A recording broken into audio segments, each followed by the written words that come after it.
This is the blame game is still being played by both sides of the aisle. Which side is at fault and who could this hurt politically?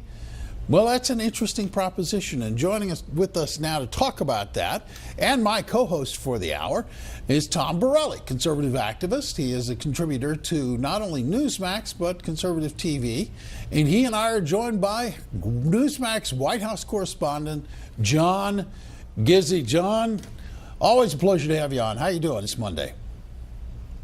I'm a little bit weary after everything I've been through. It sounds like actually going on assignment within a washer dryer, but it's all worked out for the time being. There's 3 weeks to go, and we'll see if we're not talking about the same things. Well, yeah, you should probably go home and get a nap in, John, because I think we're going to be right here all over again. However, it is interesting because Harvard-Harris had a poll they published on Friday before the government was shut down. And it does appear that the public is on the side of the Republicans on this issue, meaning they don't think the government should have been shut down over DACA-related issues. 58%, in fact, oppose that. Does it look like that maybe the Democrats came to their senses and realized standing in favor of illegal aliens versus American citizens and folks lawfully in the country might be a bad idea? Well, it certainly showed that Senator Schumer and other Democratic leaders were listening to responsible voices within their party. They were hearing from two camps.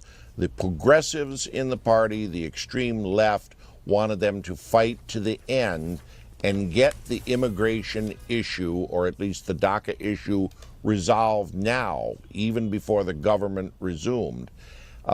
Cooler heads said that this would not sell with the public, and this is quite interesting. There have been 18 government shutdowns since 1978. In more cases than not, no matter who is president or who controls Congress, Republicans get the blame for it. This is not just my opinion, but several presidential historians and congressional historians. For this poll to show it is nothing short of phenomenal. But forewarned is forearmed.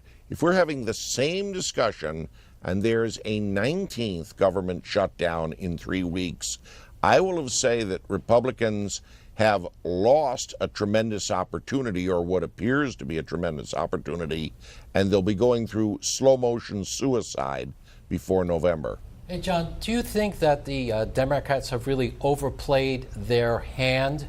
I mean, as you just mentioned, most time Republicans lose on these shutdown debates. But this time, also, the Democrats also ginned up their base and really had these really high expectations, which are now not going to be met.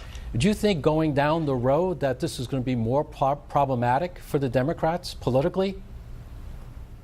I think it will, because if a DACA situation and resolution comes, and these young people have their status finally finalized, and yet the president gains at least 2 of the 3 prerogatives he's talked about: an end to the diversity lottery, an end to chain migration, and the appropriations for building the wall.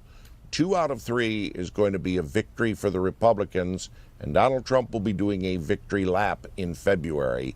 The Democratic base will not be pleased, even if it got its cherished DACA reform.